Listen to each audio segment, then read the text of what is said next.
6 बजे की पहली ब्रेकिंग न्यूज आपको बता दें, रायगढ़ में मिली वोट को लेकर डिप्टी सीएम देवेंद्र फडणवीस का बयान आया है। देवेंद्र फडणवीस ने कहा कि हाई टाइड की वजह से ओमान सागर से बहकर वोट भारत पहुंची है। नाम में स्थानीय पुलिस को मिले हथियारों की जांच जारी है। फडणवीस ने कहा कि ऑस्ट्रेलियन बोट के इंजन में खराबी आई थी। हालांकि नाप में मिले घातक हथियारों के बारे में अभी पता नहीं चल सका है। हथियारों की जांच जारी है और पूरे रायगढ़ को अलर्ट पर रख दिया गया है।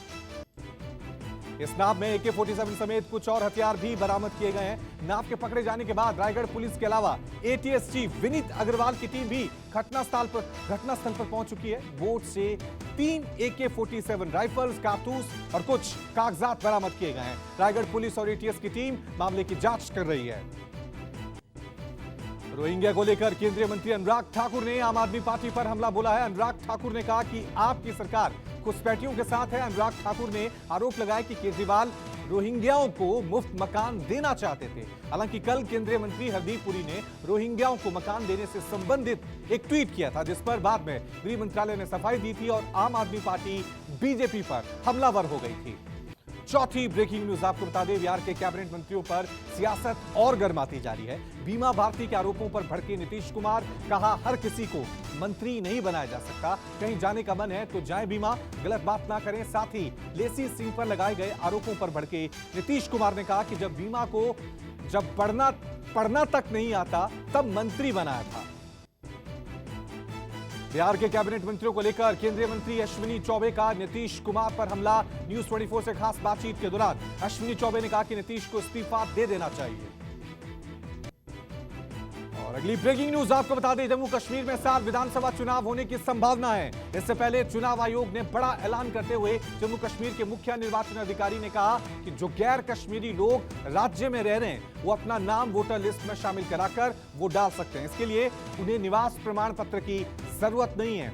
और 7वीं ब्रेकिंग न्यूज, जम्मू कश्मीर में बाहरी वोट के अधिकार को लेकर सियासी तकरार शुरू हो गई है। महबूबा मुफ्ती का सरकार पर हमला, कहा बीजेपी के लिए जम्मू कश्मीर एक प्रयोगशाला, खत्म किया जा रहा है लोकतंत्र। उमर अब्दुल्ला ने ट्वीट करके कहा कि क्या बीजेपी जम्मू कश्मीर के वास्तविक मतदाताओं के समर्थन को लेकर इतनी असुरक्षित है कि उसे सीटें जीतने के लिए अस्थायी मतदाताओं को आयात करने की जरूरत है। पीपुल्स कॉन्फ्रेंस के अध्यक्ष सज्जाद गनी लोन ने इस कदम को खतरनाक करार दिया। सज्जाद लोन ने कहा कि चुनाव आयोग का यह कदम विनाशकारी होगा। यूपी के गाजीपुर में माफिया मुख्तार अंसारी पे ईडी का एक्शन। मुख्तार के करीबियों पर ईडी ने छापे मारे। मोहम्मदाबाद स्थित मुख्तार अंसारी के घर पर छापा मारा।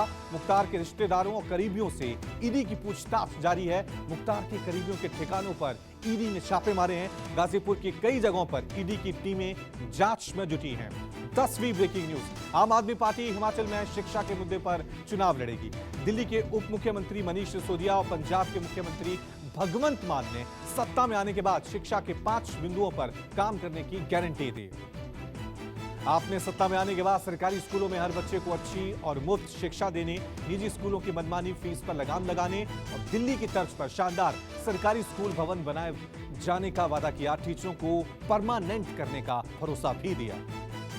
टेरर फंडिंग मामले में NIA ने जम्मू, श्रीनगर समेत कई जगहों पर छापा मारा। कठुआ और डोडा में भी चल रही है छापेमारी। आतंकी मुनीर फसल के ठिकानों पर भी छापे मारे गए।